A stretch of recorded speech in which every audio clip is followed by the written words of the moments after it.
తాకట్లో ఉన్న మీ బంగారాన్ని విడిపించి ఆ రోజు ఆన్లైన్ రేటుకి కొంటాం. Sharma gold company. నమస్కారం, వెల్కమ్ టు సుమన్ టీవీ. నేను గీతాంజలి. ప్రేక్షకులందరికీ సంక్రాంతి పండుగ శుభాకాంక్షలు. సంక్రాంతి అసలు ఆ రోజు ప్రత్యేకత ఏంటి? అందరికీ తెలుసు, పెద్ద పండగ, 4 రోజుల పండుగగా మనం జరుపుకుంటాము. భోగి, సంక్రాంతి, కనుమ, ముక్కనుమ. అయితే ఇంతకీ సంక్రాంతి రోజు ఏ దైవారాధన మనం చేయాలి? అందులోనూ పెద్దవాళ్ళని పూజించమని చెప్తారు. ఎలా? వీటికంటే ఏమైనా నియమాలు ఉన్నాయా? వీటన్నిటి గురించి తెలుసుకుందాము. మనకున్న సందేహాలను కూడా నివృత్తి చేసుకుందాం. వివరించేందుకు ప్రస్తుతం మనతో పాటు ఉన్నారు ప్రముఖ జ్యోతిష్యులు బ్రహ్మశ్రీ నందిబట్ల శ్రీహరి శర్మ గురువు గారు. వారితో మాట్లాడదాం. గురుగారు నమస్కారం అండి. వాగర్థావివ సంపృక్తౌ వాగర్థ ప్రతిపత్తయే జగతః పితరౌ వందే పార్వతీ పరమేశ్వరౌ. సదాశివసమారంభాం శంకరాచార్య మధ్యమాం అస్మదాచార్య పర్యంతం వందే గురు పరంపరాం. ఆదిత్యాయ చ సోమాయ మంగళాయ బుధాయ చ గురు శుక్ర శనిభ్యశ్చ రాహవే కేతవే నమః. శృంగేరి జగద్గురు పీఠాధిపతులకి, కంచి పీఠాధిపతులకి నమస్కారములు తెలియజేసుకుంటూ కార్యక్రమాన్ని ప్రారంభిద్దాం. గురుగారు, సంక్రాంతి శుభాకాంక్షలు మీకు. మన వీక్షిస్తున్నటువంటి సుమన్ టీవీ ప్రేక్షకులకు అందరికీ కూడా సంక్రాంతి పండుగ పర్వదిన శుభాకాంక్షలు. చాలా సంతోషం అండి. ఇక ఈ సంవత్సరం నుంచి అయినా కానీ, ఈ సంక్రాంతి నుంచి అయినా కానీ 2024 సంవత్సరంలో పడిన బాధలన్నీ తొలగిపోయి ఈ నూతన సంవత్సరంలో, ఆంగ్ల నూతన సంవత్సరంలో సంక్రాంతి పండుగ తర్వాత వాళ్ళ కోరికలన్నీ సిద్ధించాలని కోరుకుందాం. గురుగారు, సంక్రాంతి ఇక అందరూ జరుపుకున్నట్టుగానే పెద్ద పండుగ భోగి తర్వాత వస్తుంది. ఆ రోజు కూడా చక్కగా తలస్నానాలు అవి చేసి ముందు రోజే రంగురంగులు ముగ్గులు వేస్తాము. ఇంకా పిండి వంటలు ఏమైనా ఉంటే తీసుకుంటాము. ఇలా అంటూ కొన్ని నియమాలు ఎప్పటి నుంచో ఆచరిస్తూనే ఉన్నాయి. ఇలాగే చేయాలా? ప్రత్యేకంగా ఏమన్నా ఉంటాయా? అసలు సంక్రాంతి విశిష్టత ఏంటండి ఆ రోజున? సంక్రాంతి అంటే సం అంటే మిక్కిలి, క్రాంతి అంటే శోభాయమానం. అంటే ఈ రోజు నుంచి అందరి జీవితాల్లో మిక్కిలి శోభాయమానంగా ఉంటుంది అని చెప్పి, ప్రకృతి కూడా చూడండి అమ్మ, మీరు సంక్రాంతి కంటే ముందు ఉన్నదానికంటే ప్రకృతి కూడా నాట్యం చేస్తున్నట్టుగా సంక్రాంతి తర్వాత ఆ పరిసర ప్రాంతాలన్నీ కూడా మనకు కనబడుతుంటుంది, శోభాయమానంగా ఉంటుంది. ఈ యొక్క కారణం ఏంటంటే, మనం చూసుకుంటే మనకు ఉన్నటువంటివి 2 ఆయనాలు, ఒకటి దక్షిణాయనం, ఉత్తరాయణం. ఈ దక్షిణాయనంలో చనిపోయినటువంటి అందరూ ఆత్మలు కూడా మకర సంక్రమణం కోసం స్వర్గద్వారం దగ్గర వేచి ఉంటాయట. మకర సంక్రమణం ప్రవేశం చేయగానే ఆ ద్వారం కూడా స్వర్గలోకానికి వెళతారు. అది మనకున్నటువంటి ఒక ప్రధానమైనటువంటి ప్రాశస్త్యము. ఇక రెండవదైనటువంటిది ఏంటంటే, మనకు రవి ప్రధానం ఇక్కడ. అంటే రవి పితృకారకుడు, పగలు జన్మించినటువంటి వారికి. రాత్రి జన్మించినటువంటి వారికి పితృకారకుడు ఎవరు? శని భగవానుడు. కాబట్టి ఇట్టి శని భగవానుడి యొక్క రాశిలో రవి నక్షత్రం ఉత్తరాషాఢ నక్షత్రం ఉంటుంది. కాబట్టి ఈ ఉత్తరాషాఢ నక్షత్రం 2వ పాదంలోకి ఎప్పుడైతే రవి ప్రవేశం చేస్తాడో అదే మకర సంక్రమణం. కాబట్టి ఇద్దరు పితృకారకుల యొక్క సమాగమం ఈ యొక్క మకర సంక్రమణం. కాబట్టి ఈ మకర సంక్రమణం సందర్భంగా మనకు అనేకమైనటువంటి విధి విధానాలు చెప్పబడ్డాయి. ముఖ్యంగా ఈ రోజున ఎవరైతే, అనగా భోగి, సంక్రాంతి, కనుమ, ఈ 3 రోజులలో ఏ రోజు ఒకరోజు స్నానం చేయని వాడు అనారోగ్యం పాలైపోతాడు అని చెప్పి మనకు శాస్త్రం. కాబట్టి ఖచ్చితంగా స్నానం చేయాలి. స్నానం ఆచరించే విధానం మనకు పురాతన విధానంగా ఏముందనంటే, నల్ల నువ్వులని బాగా పిండి చేసి ఆ పిండిని శరీరానికి అంతటిగా పట్టించుకొని సూర్యోదయం కంటే ముందే అభ్యంగన స్నానం చేయాలి. ఆ విధంగా అయితే కాలక్రమేణా నువ్వుల నూనెను దట్టించి అభ్యంగన స్నానం చేస్తున్నారు. ఇక ఈ సంక్రమణం రోజున ఖచ్చితంగా మినుములతో చేసినటువంటి పిండి పదార్థములు తినాలి. గారెలు చేస్తారు, అవునమ్మా, మినుములతో చేసినటువంటి అన్ని కూడా చేస్తారు. ఈ రోజున ఖచ్చితంగా తినాలి శాస్త్రం ప్రకారం. అంటే ఈ రోజు మినుము తిననటువంటి వాడిని యముడు ఇనుము కొరికిస్తాడు. మినప చేసినటువంటి పిండి వంటలు తినని వాడి నోటితో ఇనుముని కొరికిస్తాడట యముడు. శాస్త్రం అది. అంటే ఒక సామెతలాగా చెప్పుకుంటూ వచ్చారు. ఖచ్చితంగా మినప సంబంధించినటువంటివి పదార్థములు భుజించాలి ఈ రోజుల్లో. ఈ సంక్రాంతికి మరొక విశిష్టత చాలా ఉందమ్మా. ఈ భూమండలంలో కేవలం ఒకే ఒక్క ప్రాంతంలో పాతాళం నుంచి ఉన్నటువంటి గంగ ఆ సంక్రాంతి రోజునే బయటికి వస్తుంది. ఎక్కడండి? షిమోగా, శివమొగ్గ అంటారు దాన్ని. కర్ణాటకలో షిమోగాలో ఉంది. ఆ షిమోగాలోనే పశ్చిమ కనుమల తీరంలో ఉంటుంది. గంగాధరేశ్వర దేవాలయం అంటారు. ఆ పైన కొండకు వెళ్ళిన తర్వాత అది 4 దిక్కుల 4 రూపాయలు, ఒకవైపు నంది పడుకున్నట్టుగా, ఒకవైపు వినాయకుడిగా, ఇలా ఈ విధమైన 4 రూపాయలు, ఒక ఈశ్వరుడు ఉన్నట్టుగా లింగాకారంగా ఇలా కనిపిస్తుంటుంది. అయితే ఈ సంక్రాంతి పండుగ రోజున మాత్రమే కొండ మీద ఒక ఏకరాతి శిల ఉంటుంది. ఆ శిలలో ఆ పైన పాత్రలాగా ఉంటుందమ్మా. ఈ మకర సంక్రమణ పుణ్యకాలం ప్రవేశించిన తర్వాత కొద్ది కాలంలో మాత్రమే ఒక 40 ఔన్సుల యొక్క నీరు బయటకు వస్తుంది. ఆ 40 ఔన్సుల నీరుని తీసుకొని ఒక బంగారు పాత్రలో తీసుకొని కొంత భాగం అనగా సగమేమో మైసూర్ మహారాజు వారికి ఇంటికి పంపిస్తారు, సగమేమో మిగతా నీటిలో కలిపి అక్కడికి వచ్చినటువంటి లక్షలాది భక్తులకి తీర్థంగా ఇస్తారు. ప్రతి సంవత్సరం కేవలం సంక్రాంతికే వస్తుంది. ఇంతటి విశిష్టత సంక్రాంతి రోజున. ఈ భూమండలంలో ఒకే ఒక్క చోట పాతాళ గంగ వస్తుంది. మనకంతా బయటికి కనిపించేది ఆకాశ గంగ, కానీ పాతాళ గంగ మాత్రం శివమొగ్గలో వస్తుందమ్మా. అలా కొండ మీద ఇలా వచ్చేది. అది చూడాల్సిందేనండి. చాలా వైభవంగా జరుగుతుంది కదా. అవునమ్మా, అక్కడ చాలా చక్కగా జరుగుతుంది. జాతరలాగా లక్షలాది భక్తులు వస్తారు ఆ తీర్థం తీసుకొని. దాని తీర్థ సేవనం వల్ల సమస్త రోగాలు తొలగిపోతాయి. ఇది అన్ని విశేషాలేనండి ప్రత్యేకంగా. అయితే ప్రత్యేకించి పెద్దల పండగ అని కూడా అంటారండి సంక్రాంతి. ఈ రోజున పెద్దలకి అంటే భోజనం పెట్టడం కావచ్చు, ఫోటోలన్నీ పెట్టి ఎవరైతే గతించారో వాళ్ళందరి ఫోటోలను పెట్టి అక్కడ కొంత వాళ్ళకి ఇష్టమైనటువంటి పిండి పదార్థాలన్నీ కూడా చేసి పెడుతూ ఉంటారు కదా. అది నియమంగా చేయాలా అండి? ఇది అసలు ఎప్పటి నుంచి ఉంది ఆనవాయితీ? అదే మనం ఇంతకుముందు చెప్పుకున్నట్టుగా ఇద్దరు పితృకారకులైనటువంటి రవిశనుల యొక్క సమాగమం. అంటే తన కొడుకింటికి తండ్రి వెళ్తాడు. ఎంత మహద్భాగ్యం అమ్మా.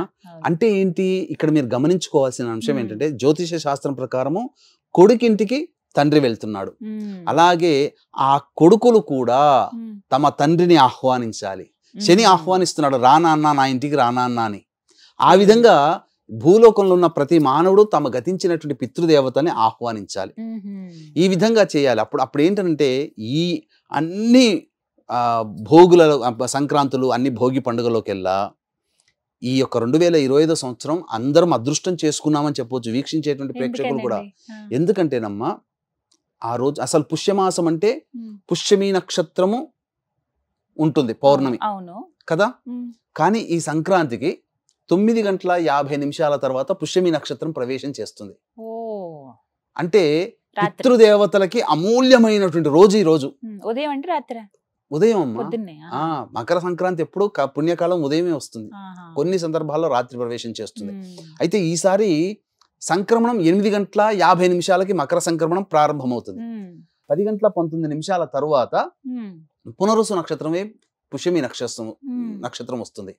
ఈ పుష్యమీ నక్షత్రము మకర సంక్రాంతి రెండూ ఉండడం చాలా అద్భుతమైనటువంటిది, అలభ్య పుణ్యతిథి. కాబట్టి వీక్షిస్తున్నటువంటి సర్వ ప్రేక్షకులు కూడా మీ ఇంట్లో సమాయత్తం అవ్వండి, పితృదేవత ఆరాధన చేయండి. ఆ రోజున నల్ల నువ్వుల నీళ్లు వేసుకొని గణపతికి నమస్కారం చేసుకొని బ్రాహ్మణుని పిలిపించుకొని గణపతి పూజ పితృతర్పణాలు చేయండి. చాలా మందికి ఊళ్ళలో బ్రాహ్మణులు దొరకరు. అటువంటిప్పుడు స్వయంగానైనా కానీ గణపతికి ఒక నమస్కారం చేసుకొని నాకు బ్రాహ్మణుడు లేని పక్షంలో నేను చేయదలుస్తున్నాను, నాకున్న శక్తి మేర నేను చేస్తున్నానని చెప్పి గతించిన వాళ్ళ పేర్లన్నీ వరుసతో సహా వాళ్ళ గోత్రము భార్య వైపు మరియు తండ్రి వైపు తన వైపు ఉన్నటువంటి తరాలు 3 తరాల వాళ్ళ పేర్లు తెరుచుకొని వరుస జలుకొని వాళ్ళ పేర్లు చెప్పి చివరన తర్పయామి అని చెప్పి నల్ల నువ్వుల నీళ్లు దోసిట్లో ఇలా వేసుకొని అనగా చేతిలో ఈ యొక్క బొటన వేలు గుండా నీళ్లు వదలాలి. అలా వదిలినట్టుగా దర్భలు ఉండాలి ఖచ్చితంగా. ఆ విధంగానైనా కానీ చేస్తే కనీసము హీనపక్షంలోనైనా ఆ విధంగా చేయొచ్చు. ముఖ్యంగా బ్రాహ్మణులకి ఉదక కుంభదానము అనగా కుంభము తర్వాత అంటే కంచు పాత్ర కానీ మట్టి పాత్ర కానీ లేకపోతే ఇత్తడి పాత్ర కానీ ఆ పాత్ర లేదా ఇనుప స్టీల్ పాత్రలు కూడా చేయొచ్చు. ఈ రోజున ఇనుమును కూడా దానం చేయము. లోహం అంటే ఇనుము కూడా వస్తుంది. తర్వాత నల్ల నువ్వులు, వస్త్రము, కంబళి, దీపదానము, గుమ్మడికాయ ఇవన్నీ కూడా దానం చేయాలి. దానం చేయాలి. ఇవన్నీ చేస్తే మంచిది. ఇంకా చెప్పాలంటే బ్రాహ్మణుడికి చేయవచ్చు విశేషము. లేదు ఇప్పుడు మనం ఎవరికైనా ఆపదలు ఉన్న వాళ్ళకు కూడా చేయొచ్చు. ఈ రోజు ఎంతో మంది రోడ్డు మీద అనాథలు సరైనటువంటి కప్పుకోవడానికి లేక ఉంటాయి కదా. సంక్రాంతి రోజున కానీ భోగి రోజున కానీ వాళ్ళకి కప్పి వేయండి అమ్మా. వాళ్ళకి చక్కగా దానం చేయండి. కంబళి దానం చేస్తే పుష్యమీ నక్షత్రము సంక్రాంతి పర్వదినం కలిసి ఉంది కాబట్టి సమస్త శని బాధలు కూడా తొలగిపోతాయమ్మా. ఇంకా ఈ శని బాధలు కూడా తొలగిపోవాలంటే కొన్ని పరిహారములు ఉన్నాయి. అలాగే ఈ రోజున కొన్ని దానాది కార్యక్రమాలు చేయడం వల్ల వంశంలో వంశోద్ధారకుడు జన్మిస్తాడు. వాటి వివరాలు కూడా మనం తెలుసుకుందాం. వీక్షించేటువంటి ప్రేక్షకులు కూడా గమనించాల్సిన అంశం ఏంటంటే, ఈ యొక్క 13వ తారీఖు రోజున భోగి పండుగ సందర్భంగా ఆరుద్ర నక్షత్రము మరియు పౌర్ణమి తిథి రెండు కలిసి వచ్చి సోమవారం వచ్చినటువంటి సందర్భంగా పీఠం ఆధ్వర్యంలో 12 రాశులకి శని ప్రభావం ఉంటుంది కాబట్టి శని దోష పరిహారార్థమే శని దోష నివారణ హోమాలు, గత జన్మ కర్మదోష నివారణ హోమాలు మరియు విద్య, వివాహ, ఉద్యోగ, దాంపత్య, సంతాన, అనారోగ్య సమస్యల నివారణకి 18 రకాల హోమాలు పర్ హెడ్ 1500 రూపాయలకి మధ్యాహ్నం 3 గంటలకి ప్రారంభమవుతుంది. 1 గంట లోపల మీ గోతనామాదులు నమోదు చేసుకోవచ్చు. ప్రధానంగానమ్మ మనం గమనించాల్సింది ఏంటంటే, ఈ యొక్క ఈశ్వరుని ఆరాధన చెయ్యాలి ఆ రోజున. చాలా మందికి సందేహం అండి, సంక్రాంతి రోజు ఏ దైవారాధన చేయాలి, ఈశ్వరుని ఆరాధన ఎందుకు చెయ్యాలి అని అంటే, ఆ యొక్క ఈశ్వరుడికి 10:30 తర్వాత శివాలయంలో నువ్వులు, నల్ల నువ్వులు, నీళ్లు కలిపిన నీటితో ఈశ్వరుడికి అభిషేకం చేయండి. ఇక ముఖ్యంగా ఆ యొక్క మకర సంక్రమణం ప్రవేశం చేసినటువంటి 8:50 తర్వాత నారాయణునికి ఆరాధన కూడా చేయాలి. చాలా విశేషం. ఆ రోజున శనీశ్వరుని దగ్గర కూడా 10:20 తర్వాత శనీశ్వరునికి నల్ల నువ్వుల నూనెతో అభిషేకం జరిపించి, నల్ల నువ్వుల నూనెతో దీపారాధన చేసి 8 నల్ల నువ్వుల లడ్డూలు అక్కడ నైవేద్యంగా పెడితే చాలమ్మా, సమస్త శని బాధలు తొలగిపోతాయి. ఇది చాలా విశేషం. అలాగే ఇందాక మాటల్లో అన్నారు, వంశోద్ధారకుడు జన్మించాలంటే ఈ రోజు కొన్ని పరిహారాలు ఉన్నాయి అని అన్నారు గురుగారు, ఏమిటవి? వంశోద్ధారకుడు జన్మించాలి అని అంటే మనకు ఇప్పుడు నేను చెప్పబోయేటువంటిదమ్మా అభూత కల్పన అయితే కాదు, ఇది వాస్తవంగా జరిగింది. కృపాచార్యుడు, ఆ యొక్క ద్రోణాచార్యుడు భార్య కృపాచార్యుని యొక్క చెల్లెలు కృపి. ద్రోణాచార్యుడు కృపి అత్యంత దారిద్ర్యాన్ని అనుభవిస్తున్నారు. ఉన్నప్పుడు ఇక ఆ రోజుల కాలంలో భోజనానికి సంబంధించి ఉండాలంటే కింద పడినటువంటి ఆకుకూరలు, కాయగూరలు మాత్రమే తీసుకోవాలి. ఇప్పుడు మనం కోసినట్టుగా కాదు. కాబట్టి అడవిలోకి ద్రోణాచార్యుడు వెళ్ళినప్పుడు ఒక రోజున దూర్వాస మహాముని వచ్చారు. రాగానే మహాముని వచ్చారని చెప్పి కృపి చక్కగా అతిథి మర్యాదలు చేసింది. కానీ ఆయనకి కనీసము పాలు ఇవ్వాలన్నా కానీ బక్క చిక్కిపోయిన ఒక ఆవు తప్ప ఇంకేది లేదు.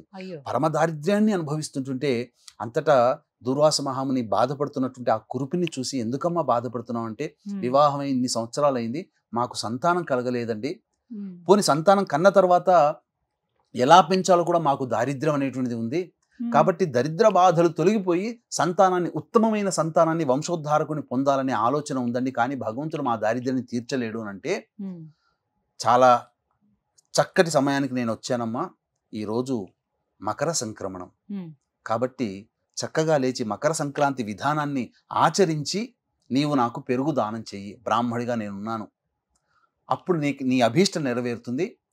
పూర్వము యశోదాదేవి మకర సంక్రమణముగా ఉన్నటువంటి విధి విధానాన్ని ఆచరించి శ్రీకృష్ణుణ్ణి కొడుకుగా, అంటే సంతానాన్ని కనగకపోయినా శ్రీకృష్ణుని అంతటి వానికి తల్లిగా కూడా పొందే భాగ్యాన్ని పొందింది. నీకు కూడా అటువంటి భాగ్యం కలుగుతుందనంటే చక్కగా లేచి ఆ కాలకృత్యాదులన్నీ తీర్చుకొని విష్ణువుని ఆరాధన చేసి అప్పుడు పెరుగుదానం దుర్వాస మహామునికి చేసింది. తత్ఫలితముగా ఏం జరిగింది? వంశోద్ధారకుడైనటువంటి అశ్వత్థామ సప్త చిరంజీవుల్లో ఒకడు కాబట్టి అశ్వత్థామ జననం జరిగింది. కాబట్టి వీక్షించేటువంటి ప్రేక్షకులు కూడా, మీకు కూడా వివాహం కాని అబ్బాయిలైనా అమ్మాయిలైనా మీ కుటుంబంలో భవిష్యత్తులో వివాహం జరుగుతుంది కదా, అప్పుడు వంశోద్ధారకుడైనటువంటి సంతానం కలగాలంటే సంక్రాంతి పర్వదినం అనగా పుణ్యకాలం ప్రవేశం చేసిన తరువాత ఈ యొక్క 8:50 సంక్రమణం ప్రవేశిస్తుంది కదమ్మా. ఆ 8:50 నుంచి 10:20 మధ్య కాలంలో పెరుగు దానం చేస్తే విశేషం. ఎందుకంటే పునర్వసు నక్షత్రం ఉంటుంది ఆ రోజున. పునర్వసు నక్షత్రం విష్ణు భగవానికి అనగా రాముడి నక్షత్రం, అదితి దేవి దేవతల యొక్క తల్లి. ఆ సమయంలో పెరుగుని దానం చేయడం వల్ల సంక్రాంతి పుణ్యకాలం ప్రవేశించి పునర్వసు నక్షత్రం ఉండగా అప్పుడు పుష్యమి నక్షత్రం రాకముందు కనుక చేస్తే విశేషమైన ఫలితం. కొన్ని కారణాల వల్ల పుష్యమి నక్షత్రంలోనైనా చేయవచ్చు. ఈ రెండు పితృదేవతల యొక్క సంబంధించినటువంటి పుష్యమి నక్షత్రం మరియు మకర సంక్రమణ రవిశనులు కాబట్టి పితృలోకంలో నుంచి అనగా వాళ్ళ వంశీయులే మళ్ళీ సంతానంగా పుడతారు. ఏది పుష్యమి నక్షత్రంలో గనక పెరుగు దానం చేస్తే. పునర్వసు నక్షత్రం ఉండగా పెరుగు దానం చేస్తే వంశోద్ధారకుడు పుడతాడు. వాళ్ళ అనగా తల్లి వైపు తండ్రి వైపు ఉన్నటువంటి వంశంలో ఉన్న వాళ్ళే మళ్ళీ వాళ్ళ కడుపులో సంతానంగా పుష్యమి నక్షత్రం ఉన్న రోజున పుడతారు. ఆ పెరుగుని దానం చేసినందువల్ల. బ్రాహ్మణులకు మాత్రమే బ్రాహ్మణులకి దానం చేయాలమ్మా. పెరుగు అది కూడా కంచు పాత్రలో కానీ ఇత్తడి పాత్రలో పెట్టి సంకల్పం చెప్పుకొని దానం చేయాలి. ఈ విధంగా తనకి సంక్రాంతి అంటేనే ఇందాక చెప్పుకున్నట్లుగా అన్ని భోగభాగ్యాలతో ఉంటారు ఖచ్చితంగా ఇంట్లో. అందులోనూ పెద్దలకి ఆ రోజు చేయొచ్చు. మరి పెద్దలకి చేసినప్పుడు ఆలయానికి వెళ్ళటం ఇలా సాయంకాలం పూట వెళ్ళొచ్చు, తప్పేమీ లేదమ్మా. మనం పితృదేవత యొక్క అనుగ్రహం కలిగితేనే దేవత అనుగ్రహం కలుగుతుంది. పితృదేవతల అనుగ్రహం లేనిది దేవుడు కూడా ఏం చేయలేడమ్మా. అందుకని మకర సంక్రమణ నాడు అందరూ కూడా చక్కగా ఈ పితృ కార్యక్రమాన్ని తర్పణాలు వదలండి చాలు. ఏ విధమైన ఇంకా నదీ తీర ప్రాంతంలో ఇంట్లోనే చేసుకోవచ్చు అమ్మా ఈ కార్యక్రమం అంతా కూడా. అలాగే గురుగారు సంక్రాంతి చెప్పారు, మరి ఇంతకీ మరి తర్వాత వచ్చేటువంటి కనుమ విశిష్టత ఏమిటి? ఆ రోజున ప్రత్యేకంగా నియమంగా ఏమైనా చేయాలా? కనుమ రోజున కాకి కూడా ఊరు దాటదు కాబట్టి అందరూ కూడా ఆ కనుమ రోజున కూడా ఆ ఊళ్ళోనే ఉండి చక్కగా కొన్ని ప్రాంతాల్లో పెదకూర పండగ అని చేసుకుంటుంటారు ఆ కనుమ రోజున. ఇక వారికి ఇష్టమైన మాంసాహార భోజనం చేస్తారు. కానీ వాస్తవానికి ఈ భోగి, సంక్రాంతి, కనుమ ఈ 3 రోజులు భుజించకూడదు. ముక్కనుమకు తింటారు. అయితే కనుమ రోజున చేయాల్సినటువంటిది ఏంటంటే ప్రతి ఊరికి ఒక గ్రామ దేవత ఉంటుంది కదా, ఆ గ్రామ దేవత దగ్గర పొంగలి నైవేద్యంగా పెట్టాలి. అది చెయ్యాలి. తర్వాత కనుమ రోజున మనది సమస్త జీవులని ఆదరించే ధర్మం మనది, సనాతన ధర్మం. కాబట్టి వరి కోత కోసి అనేక రకాల ధాన్యాలు ఇంటికి వస్తాయి కదమ్మా. ఆ ధాన్యపు కుచ్చులన్నీ ఇంటి ముందరనో స్తంభాలకో లేదా దేవాలయంలో ఉన్న స్తంభాలకో కడతారు. పక్షులు వచ్చి తినిపోతాయి. దీనివల్ల భూత బలి కూడా జరుగుతుంది ఆ రోజున. ఈ రోజున ఖచ్చితంగా అందరూ కూడా నువ్వులతో చేసిన పదార్థాలు తినాలి. నువ్వులతో చేసిన పిండి వంటలు అవన్నీ తినాలి కనుమ రోజున. ఈ విధంగా కనుమ రోజున ఈ పక్షులకి ఆరాధన చేయడం, అలాగే పశువులకి విశ్రాంతి కల్పిస్తారు. చక్కగా అలంకరించి హాయిగా విశ్రాంతిని ఇస్తారు. ఎందుకంటే అనేక నెలలు వాటికి చక్కగా ఆ ముందు రోజు వరకు కూడాను ఆ పశువులని చాలా విధాలుగా వాడుకుంటారు కదమ్మా ఆ పొలంలో. వాటికి విశ్రాంతిని ఇస్తారు. అప్పటి వరకు వాటికి శారీరక శ్రమ ఉండి ఈ ఒక్క రోజు కూడా తయారు చేస్తే మళ్ళీ వాటికి విశ్రాంతి దొరకదని ఆ కనుమ రోజు వరకు కూడా వాటికి విశ్రాంతిని ఇచ్చి తర్వాత రోజు ఎవరి ఇళ్ళకి వాళ్ళు వెళ్ళిపోతారు. ఇది కనుమ రోజు కొమ్ములకి కలర్స్ అవి వేస్తారు, చాలా రంగరంగ వైభవంగా చేస్తారు. అన్నిటికంటే ముఖ్యంగా మనం మర్చిపోలేనటువంటిది సంక్రాంతికి హరిదాసులు రావడం. ప్రతి ఊళ్ళో కూడాను హరిదాసులు వస్తారు. కాబట్టి వాళ్ళకి కలిగినటువంటి బియ్యాన్ని ఈ 3 రోజుల పాటు హరిదాసులు వస్తారు కదా, వాళ్ళకి కూడా మనం దానం చేయవచ్చునమ్మా, తప్పులేదు. ఆ శక్తి కొలది చేస్తే చాలు. ఈ మకర సంక్రమణం రోజున ఏది దానం చేసినా అలభ్యమైనటువంటి యోగం కలుగుతుంది. మళ్ళీ మళ్ళీ చెప్తున్నాను వీక్షించేటువంటి ప్రేక్షకులు, ఆఖరిగా చెప్తున్నాను, సంక్రాంతి రోజున ఈ సంక్రాంతికి విశిష్టత పుష్యమి నక్షత్రంతో కూడుకున్నటువంటి మకర సంక్రాంతి 10:20 నుంచి ప్రారంభమవుతుంది. సాయంత్రం 4:50 వరకు ఉంటుంది. కాబట్టి చక్కగా పితృదేవత ఆరాధన, తర్పణాది కార్యక్రమాలు, వస్త్రదానము, గుమ్మడికాయ దానం ఇవన్నీ చేయండి. అలాగే సాయంకాలం తప్పకుండా దేవాలయాన్ని దర్శించండి. రాత్రిపూట మాత్రం ఈ 3 రోజులు భోజనం పనికిరాదమ్మా. శాస్త్రం చెప్పబడి ఉంది ఈ 3 రోజులు భోజనాన్ని భుజించకూడదు అని అంటారు. చేయవచ్చునమ్మా. అది అందుకే శరీర నిర్మాణాన్ని బట్టి ఈ 3 రోజుల పాటు చెప్పబడి ఉంది. అలాగే జాతకరీత్యా ఏమైనా దోషాలున్నా సర్వదోష నివారణ హోమాలు మన ఆధ్వర్యంలో జరుగుతున్నాయి. 17, 15, 13వ తారీఖు రోజున ఆ వాటిలో కూడా నమోదు చేసుకోవచ్చు. చాలా చక్కగా వివరించారండి. భోగి అలాగే ఒక వీడియో లాగా చేసాము, సంక్రాంతి కనుమ ఎలా మేము జరుపుకోవాలనేది వివరించారు. ధన్యవాదాలు గురువు గారు. సర్వం శ్రీ ఉమామహేశ్వర పరబ్రహ్మార్పణమస్తు.